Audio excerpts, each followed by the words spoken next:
우리가 살다 보면은 종종 착각을 합니다. 저도 착각을 좀 여러 번 한 적이 있었는데요.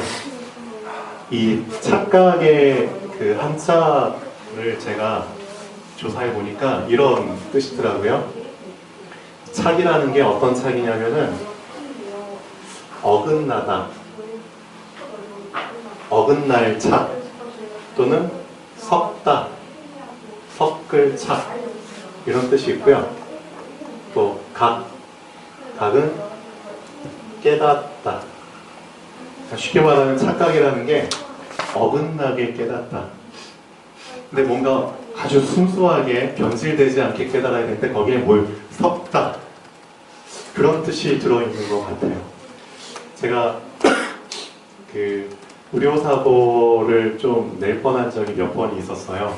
근데 이제 뭐 때문에 그랬냐면은 가끔씩 이제 신문이나 뉴스에 나오잖아요. 어떤 병원에서 뽑아야 될 치아를 안 뽑고 엉뚱한 치아를 뽑아가지고 그런 일들이 어떻게 보면 종종 일어날 수 있습니다. 또 어떤 병원에서는 그 오른쪽 신장을 적출을 해야 되는데 왼쪽 신장을 적출을 했다. 또 어떤 병원에서는 오른쪽 팔을 잘라야 되는데 왼쪽 팔을 잘랐다. 착각할 수 있거든요. 근데 착각을 하게 되고 나서 감당해야 될 결과는 참 엄청나다는 거죠. 우리 충룡이가 지금 이제 건설 현장에서 근무하고 있는데 그 어떤 자재 같은 거 있잖아요. 건설 납품하는 자재들을 다 수량이나 치수 사이즈 같은 걸 일일이 체크해서 또 공급을 해주고 그런 일들도 같이 하고 있는 것 같아요. 근데 종종 그런 일이 있을 것 같아요. 주문을 해야 되는데 몇 인치짜리 파이프를 갖다 달라고 했는데 맞지 않는 파이프를 갖다 준다거나, 그렇죠? 몇 개를 갖다 달라고 했는데 그 개수가 맞지 않게 갖다 주거나, 분명히 착오가 있어서 그렇게 되면은 참 난감해지죠. 더 이상 일을 진행할 수 없게 되는, 그렇죠? 다시 이제 그게 원상복구될 때까지 기다려야 되는 그런 상황들이 종종 옵니다. 제가 몇 년 전에 그 기름을 넣어야 되는데 어떤 주유소에 처음으로 갔어요. 근데 그 주유소에 이제 나이 드신 분께서 주유원으로 이렇게 이제 오셨더라고요. 근데 그분이 잘 모르시는 것 같아요. 그 주유원 아르바이트 하신 지 얼마 안 되신 것 같아요. 근데 제가 이제 만땅 주세요, 가득 주세요 했는데 제 차가 그때 이제 승합차, 디젤 차였거든요. 근데 보니까 그분이 휘발유를 넣는 거예요. 깜짝 놀래가지고 어떡하죠? 이미 다 넣어버렸어요. 그래가지고 이제 그때 이제 그 주유소 사장이 와서 막 고개 막 숙이면서 죄송하다고 어떻게 해야 되냐고, 그러니까 이제 어찌됐든 이제 보험회사에 연락해가지고 그런 부분들은 이제 다 그 엔진에 들어가 있는 이제 그런 거 다 빼야 되잖아요. 기름통에 있는 거 다 제거하고, 그래가지고 이제 제가 좀 그런 경험이 한 번 있었습니다. 착각을 하게 되면은 참 그런 일들이 일어나죠. 지난주에 제가 하나님의 말씀을 분명히 위에서부터 내려오는 말씀을 우리가 아래에서 봤잖아요. 아래에서 봤는데 참 문제는 걸러서 받는다는 겁니다. 채로 걸러서, 그렇죠? 채로 걸러서 받게 되면 이 사람은 말씀을 100% 착각해서 받게 됩니다. 즉 어긋나게 말씀을 깨닫게 되고요. 하나님의 그 순수한 변질되지 않는 말씀에 무엇인가를 섞어서 받게 됩니다. 그 섞은 말씀을 가지고 내가 살기 때문에 사실상 그 말씀이 나하고 맞지 않게 되는 거죠. 참 많은 크리스찬들이 착각 속에서 말씀을 받습니다. 네. 오늘 본문 말씀에 보면은 대표적으로 엄청나게 착각해서 큰 실수를 저지른 그 세 남매가 나오죠. 그 이름이 나사로와 마르다와 마리아입니다. 자, 그 세 명이 어떤 착각을 했는지 오늘 말씀을 통해서 좀 보시고 나는 이런 착각을 하면 안 되겠다. 좀 내 자신을 점검하는 시간이 되면 좋겠습니다. 지난주에 저희 아들 주아가 좀 배가 많이 아프다고 하더라고요. 그래서 오른쪽 아래가 좀 아프대요. 이쪽은 맹장이 있는 데인데. 그래서 이제 병원에 가니까 병원에서 이제 이쪽에 좀 염증이 생겼대요. 그래서 이제 약을 처방을 해줬는데 혹시라도 많이 아프면은 그때는 응급실에 가야 될지도 모릅니다. 라고 말을 해요. 그래서 제가 이제 제 차에 주아를 데리고 오면서 물어봤습니다. 주아야, 너 많이 아프니? 약 먹으니까 좀 괜찮대요. 주아야, 아플 때는 너 어떤 기도를 하니? 어떤 기도를 하니? 라고 물어봤어요. 그러니까 주아가 어떻게 대답을 했냐면요. 하나님, 아프지 않게 해주세요. 아프지 않게 해주세요 라고 기도를 한대요. 제가 여러분한테 물어보고 싶습니다. 이 기도가 맞는 기도입니까? 틀린 기도입니까? 어떤 기도 같으세요? 아플 때 아프지 않게 해주세요 라고 기도를 하는데요. 맞는 기도입니까? 틀린 기도입니까? 50%. 50%. 네. 아주 심오한 경계선상의 대답을 하셨습니다. 예, 맞습니다. 이게 맞을 수도 있고 틀릴 수도 있죠. 왜냐하면은 어린아이라면은 당연히 맞는 기도입니다. 어린아이라면. 그런데 어른이라면 아니겠죠. 그래서 내가 지금 어린아이인지 아닌지를 알 수 있는 가장 좋은 방법이 있는데요. 지금 내가 하는 기도를 내가 한번 점검해 보세요. 그러면 그 기도로 말미암아 내가 어린아이인지 아닌지 알 수 있게 됩니다. 하나님, 저 돈 없어요. 돈이 없어요. 돈 좀 주세요. 똑같은 내용이죠. 저 아파요. 아프지 않게 해주세요. 저 지금 저를 괴롭히는 사람이 있어요. 그 사람 좀 죽여주세요. 예를 들면 그런 기도도 하잖아요. 없애주세요. 쉽게 말하면 하나님, 저한테 문제가 있어요. 이 문제 좀 어떻게 해주세요? 네, 해결해 주세요. 당연하죠. 아니, 문제가 있으면 해결해 달라는 기도 당연하죠. 근데 이 기도는 사실상 어린아이라면은 맞는 기도입니다. 그렇지만 좀 더 우리가 컸다면은 사실상 문제가 있을 때 이 기도가 아닌 좀 더 깊은 기도를 할 수 있겠죠. 여러분이라면 어떻게 기도하겠습니까? 나에게 문제가 있을 때. 오늘 내용 보면은 예수님께서 사랑하는 나사로 이렇게 언급이 됐죠. 예수님께서 사랑하는 나사로, 사랑하는 마르다, 마리아, 이 세 남매가 있는데 이 중에 나사로 오라버니가 병이 들었습니다. 자, 그때 예수님께서는 이 사람들과 같이 있지 않고 저 멀리 떨어져 있었죠. 근데 사랑하는 나사로가 병들었다는 것을 예수님께 알리러 갑니다. 며칠 거리인지는 몰라요. 며칠 거리인지는 모르는데 분명히 마르다하고 마리아하고 나사로는 어떻게 생각했을까요? 쉽게 말하면은 아프니까, 그런데 예수님께서 사랑하시니까 분명히 듣자마자 달려올 것이다. 그렇죠? 내가 설정한 기준이죠. 어떻게 보면은 착각이라고 할 수 있죠. 근데 이 사람들은 당연한 착각을 한 겁니다. 당연한. 아픈데, 근데 나를 사랑하셔. 그렇다면은 당연히 도와주러 올 거야. 자, 근데 성경에 보니까 예수님이 그 소식을 듣고서도 이렇게 말씀하시죠. 자, 내용 한번 보시죠. 예수께서 들으시고 이르시되 이 병은 어떤 병이다? 죽을 병이 아니라 하나님의 영광을 위함이다. 분명히 뭔가 하나님의 계획, 숨겨진 계획이 있다는 것을 언급을 하십니다. 그리고 그 계획을 이루기 위해서는 나는 나사로가 병들었을 때 가면 안 된다. 죽을 때까지 나는 좀 더 기다려야 돼. 그래서 며칠을 더 머무르는 것이죠. 예, 이틀을 더 머무릅니다. 이틀 동안. 애가 타죠. 분명히 마르다하고 마리아는 사람을 보냈어요. 그럼 그 사람이 예수님을 모시고 와야 되는데 아무리 기다려도 안 오는 거예요.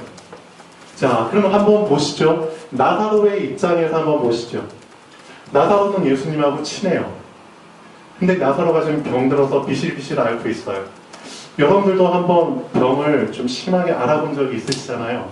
저도 한 일주일 가까이 정말 아파가지고 알아본 적이 있는데요. 그때 진짜 별 생각이 다 들더라고요. 처음에 첫날 예를 들면 첫날에는 하나님께 진짜 믿음을 가지고 기도하죠. 하나님 감사합니다.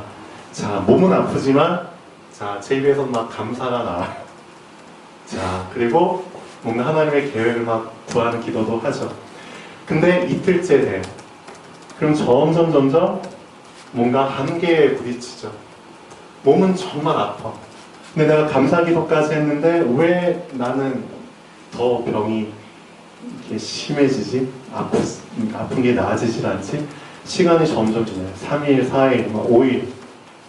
시간이 지나면서 제 마음 깊은 곳에서 어떤 제 생각들이 꿈틀꿈틀 올라오죠? 이제 막 욕이 나오려고 해. 막 입에 담지 못한. 예를 들면, 정말 이렇게 아픈데, 팔, 이런 식으로 왜 나를 그럴 수 있다는 거죠. 나사로가 분명히 어느 정도 지금 사람을 보냈으니까 며칠 안에는 올 거야. 분명히 날짜를 미리 산정해 놓고 있었겠죠. 그래서 첫째 날, 둘째 날 이렇게 기다리는 동안에는 그래도 하나님께 참 감사하면서 잘 버텼을 겁니다. 근데 시간이 지나도 오지 않으니까 점점 자기의 병은 중해지고 정말 기력이 더 없어지고 더 아파지니까 점점 마음속에서 뭔가 꿈틀꿈틀대고 올라왔겠죠. 그리고 나서 자신이 정한 마지막 마지노선, 배수의 진. 그래도 내가 죽기 전에는 오실 거야. 사람이라는 게 마지노선을 다 정해놓습니다. 그래서 그 마지노선이 건드려지지 않으면 그래도 감사는 놓치질 않아요. 그렇잖아요. 근데 이 마지노선을 딱 건드려 버리잖아요. 그럼 그때는 믿음이고 뭐고 없어요. 감사하고 뭐고 없어요. 근데 그때는 이제 자신 안에 감춰져 있는 게 막 쏟아져 나옵니다. 그래서 저도 궁금해요. 천국 한번 가면은 나사로 한번 만나서 물어보고 싶어요. 나사로님, 나사로요. 당신이 정말 죽기 전에 예수님께서 오셔서 나의 병을 고쳐주실 거라고 분명히 확신을 했을 텐데, 근데 그 확신이 불신이 돼버렸을 때, 그리고 정말 죽었을 때, 그 죽는 순간에 당신은 어떤 기도를 했습니까? 진짜 궁금하더라. 혹시 하나님 원망하셨나요? 물어보고 싶어요. 그래요. 그럴 수 있습니다. 그래서 우리 최영 집사님도 금요일날 잠깐 얘기를 했지만 소유물이라고 생각하는 게 있어요. 소유물. 그렇죠? 이 소유물이라고 생각하는 것을 어느 정도까지는 건드려도 상관이 없어요. 근데 진짜 내 소유물 중에 소유물은 바로 내 생명입니다. 목숨입니다. 근데 그 목숨을 건드렸을 때 그 사람 안에 있는 진짜 본성이 다 드러나죠. 그래서 사람은 아플 때 본성이 드러난다고 하잖아요. 이런 경우입니다. 자, 한번 본문 한번 보시죠. 자, 이제 죽어버렸습니다. 죽었고 예수께서 와서 보시니 나사로가 무덤에 있은 지 이미 나흘이나 4일이나 됐습니다. 자, 이제 썩어가지고 썩은 냄새가 풀풀 나는 상황이죠. 자, 예수님이 오셨다는 얘기를 듣고 누가 먼저 마중 나오죠? 자, 마르다. 첫째 언니가 먼저 마중을 나와서 가장 먼저 꺼낸 얘기가 이겁니다. 자, 이 마르다도 어떻게 보면은 채로 거르는 믿음 속에서 예수님을 믿었다는 거죠. 어떤 채죠? 살아있을 동안에는 예수님이 병을 고쳐주실 수 있어. 죽으면 예수님이라도 어떻게 할 수가 없어. 그렇죠? 믿음은 믿음이지만 채로 걸른 믿음이죠. 죽은 자를 살린 거 아직까지 보질 못했어. 듣도 보도 못했어. 그러니까 이거는 내가 용납을 못해. 근데 예수님이 분명히 살아있지만 병든 자를 고쳤어. 이 정도까지는 내가 믿을 수 있어. 채로 걸린 믿음입니다. 이 믿음이 그대로 드러나 버리죠. 예수님 오셨을 때. 예수님한테 어떻게 얘기를 하죠? 자, 예수께 여짜오되 주께서 여기 계셨더라면 내 오라버니가 죽지 아니하였겠나이다. 그렇게 얘기를 하죠. 자, 이미 죽었으니까 상관없다. 예수님 너무 늦게 오셨습니다. 당신이 할 일은 없습니다. 그렇게 얘기를 하고 있습니다. 자, 근데 둘째, 마리아도 똑같은 얘기를 하죠. 마리아가 예수 계신 곳에 가서 배웠고 그 발 앞에 엎드려 이르되 주께서 여기 계셨더라면 내 오라버니가 죽지 아니하였겠나이다. 두 자매가 똑같은 말을 합니다. 그러니까 이 두 자매의 수준이 어떻게 보면은 자, 이걸 뛰어넘지 못하는 거죠. 채를 뛰어넘지 못하는 겁니다. 착각이죠. 그렇죠? 믿음 안에 뭘 섞은 거죠? 나의 생각을, 내 기준을 섞은 겁니다. 어긋나 버린 겁니다. 이런 부분들을 우리가 점검을 진짜 하셔야 됩니다. 나는 어떤가? 이런 상황들이 왔을 때 나도 별반 다르지 않을까? 정말 점검을 해보셔야 됩니다. 자, 그때 자, 옆에 사람들까지 이제 막 분위기가 좀 싸하게 돼서 예수께서 그가 우는 것과 또 함께 온 유대인들이 우는 것을 보시고 자, 옆에서 그냥 울죠. 근데 그 눈물의 의미가 뭐죠? 눈물의 의미가 어떤 눈물인가요? 이 사람들이 흘린 눈물과 마르다가 흘린 눈물은 어떤 눈물이죠? 자, 절망 속에서 그렇죠? 더 이상 희망이 없다. 이제 죽었으니까 이제 난 빵이다. 빵 됐다. 그리고 또 한편으로는 예수님에 대한 원망의 눈물이겠죠. 왜 이제 와가지고 그렇죠? 그런 것들 어떻게 보면은 근시안적인 눈물입니다. 멀리 있는 것을 보지 못한 그렇죠? 당장 문제 해결을 위한 해결이 안 됐기 때문에 어떻게 보면은 나의 소유죠. 그 소유를 안 뺏길 수 있었는데 소유를 뺏긴 거에 대한 눈물이죠. 참 여러 가지 의미가 들어있는 눈물입니다. 우리도 신앙생활하면서 이런 눈물 많이 흘리잖아요. 하나님 앞에서. 그럼 예수님은 반대로 어떤 눈물을 흘리시죠? 아, 얘가 아직 어리구나. 진짜 어리구나.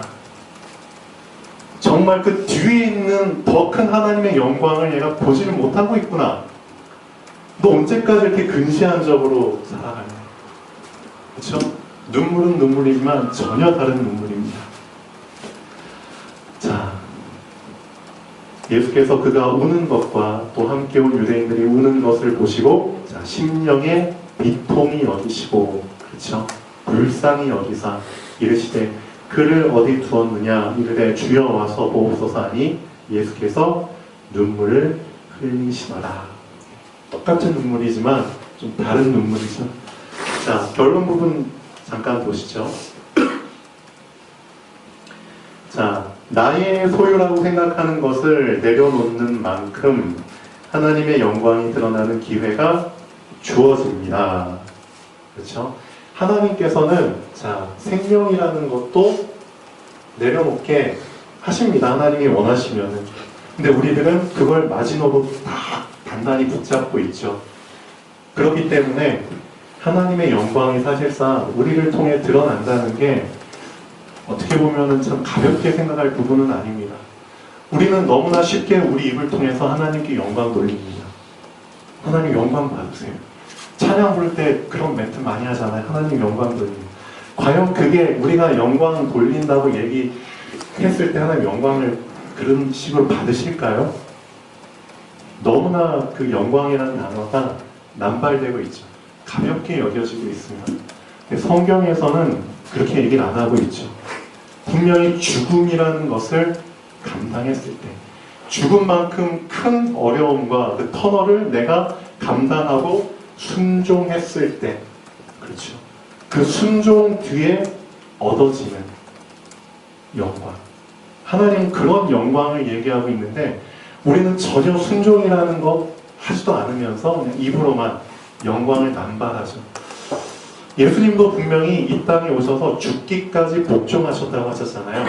그리고 나서 주어진 거는 빌립보서에 보면 이런 말이 나오죠. 죽기까지 복종하셨으니 이에 하나님이 그를 지극히 우편, 그렇죠. 하나님 우편에 앉게 하시고 모든 입으로 예수 그리스도를 주로 시인하여, 그렇죠. 경배하겠다고 분명히 얘기가 나옵니다.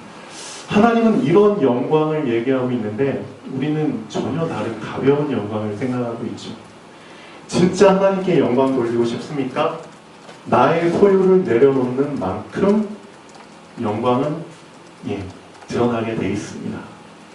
나의 소유를 내려놓는다. 쉽게 말하면 하나님의 말씀에 내가 순종하면서 따라간다는 겁니다. 내 것을 꽉 움켜쥐고 버티는 게 아니라, 그렇죠? 버티면 버틸수록 나만 힘들어지죠. 내가 소유로 갖고 있는 것들을 내려놓을수록 난 가벼워지죠. 가벼워지면 쉽게 따라갈 수 있습니다. 그래서 이런 부분들을 좀 생각을 하셔야 됩니다. 자, 어떤 상황이 왔어요. 그때 하나님은 나한테 물어보십니다. 내가 먼저냐? 너가 먼저냐? 나는 너의 생명, 너의 병, 너의 고난을 통해서 분명히 영광받을 것을 숨겨놨다. 근데 너는 그것을 치워달라고 나한테 기도한다. 그걸 없애달라고 기도한다. 근데 어떻게 해야 되냐? 난 그것을 너가 감당했을 때 영광받을 것을 계획해놨는데 너는 그 문제를 해결해달라고 기도한다. 누가 먼저냐? 너가 먼저냐? 내가 먼저냐? 이런 질문을 사실상 하게 되죠. 그래서 정말 어린아이가 아니라 어른이라면은 나에게 문제가 왔을 때 이런 기도를 하겠죠. 하나님, 하나님의 뜻과 계획이 무엇입니까? 이 병 속에, 이 문제 속에, 이 갈등 속에, 이 어려움 속에 숨겨진 하나님의 뜻과 계획을 발견하기를 원합니다. 그게 진짜 성숙한 어른의 기도겠죠. 그 계획을 물어보지도 않고 무조건 아프지 않게 해주세요. 문제 해결해 주세요. 우리 참 그런 기도를 많이 하고 있는 것 같습니다. 그래서 내가 어린아이인지 아닌지 확인할 수 있는 방법은 지금 내가 하는 기도로 알 수 있다는 거죠. 난 어떤 기도를 하고 있습니까? 자, 결론 한번 다시 보시죠. 사람들의 눈물은 나의 소유, 목숨을 뺏기게 되어 흘린 눈물이었지만 예수님의 눈물은 하나님의 영광을 보기 위한 애통함에 흘린 눈물이었습니다.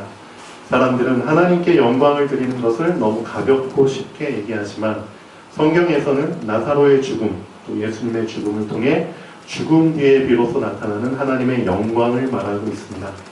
근시안적으로 신앙생활하는 사람들에게 하나님께서는 더 멀리 볼 수 있는, 더 깊이 해석할 수 있는 영안과 시만을 열어주시기를 원하십니다. 이런 영안과 시만이 오늘 말씀을 붙잡은 분들에게 열리기를 정말 부탁드립니다. 네, 기도하겠습니다.